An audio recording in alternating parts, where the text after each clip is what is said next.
Hey guys, it's Nate with Sauce Ain't the Boss here again, and today is day number 22 of quitting drinking alcohol. And today I went hiking up the Kirby Peak Trail.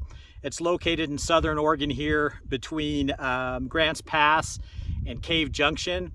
To get to the top, it's a 3.1 mile, actually more like 3.3 mile hike to get to the top, and then of course back down is another 3.3 miles.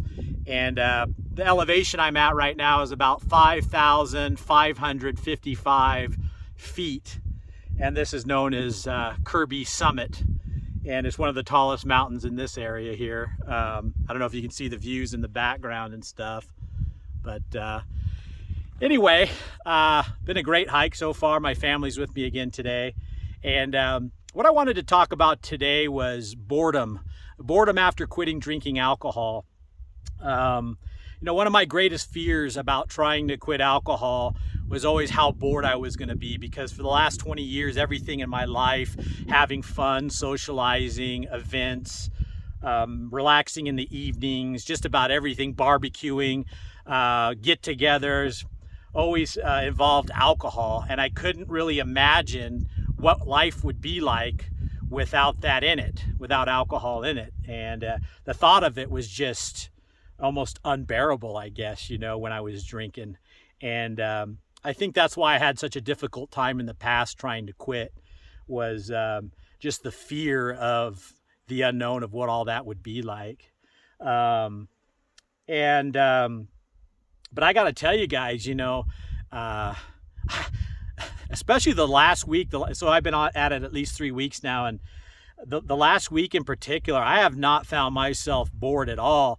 In fact, I'm doing more now than I've done in the past, and really just loving the things I'm doing.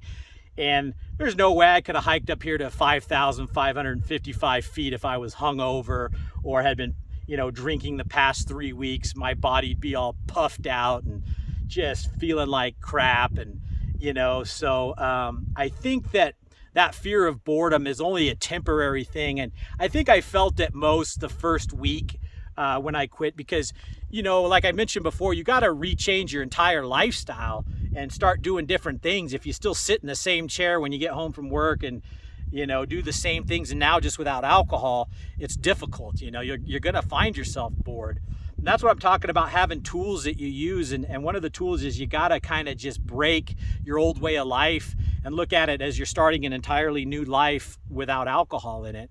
And like I said, the first week was boring, and now I find it just exhilarating to live and do these kinds of things, And so get over that initial hurdle of the first week, maybe 2 weeks. And then I would have to say, in this entire process so far, once I hit 3 weeks and maybe at the end of the third week, I really started to notice a huge difference in thinking about alcohol less, craving alcohol less, starting to feel like I have a new routine and a new life.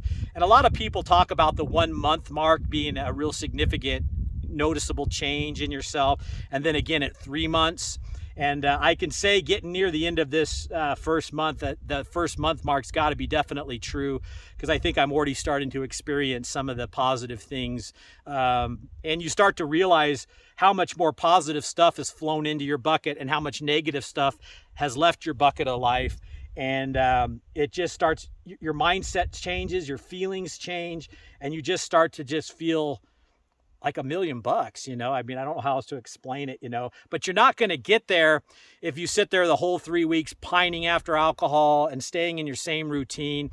It's like I said before, that the stopping putting alcohol into your mouth is really easy. What's difficult is all the thoughts and feelings and mind trickery that comes along after you stop drinking the alcohol. And the only way you're going to get past that stuff is if you start doing things, you change your routines, you start living life in the moment, and live each moment to the fullest, and that might mean doing some things that you haven't done before. Maybe they're uncomfortable, but the more you start to do that kind of stuff, the better it starts to feel, and the more you realize how much you've been missing out on by spending however much time you've spent drinking. So boredom, it's just a temporary thing. And I think too, your mind and your chemical levels and all these things are adjusting back down from where you were at, putting all that poison into your body. You know, so many different chemical imbalances and hormone imbalances are going on when you first quit drinking.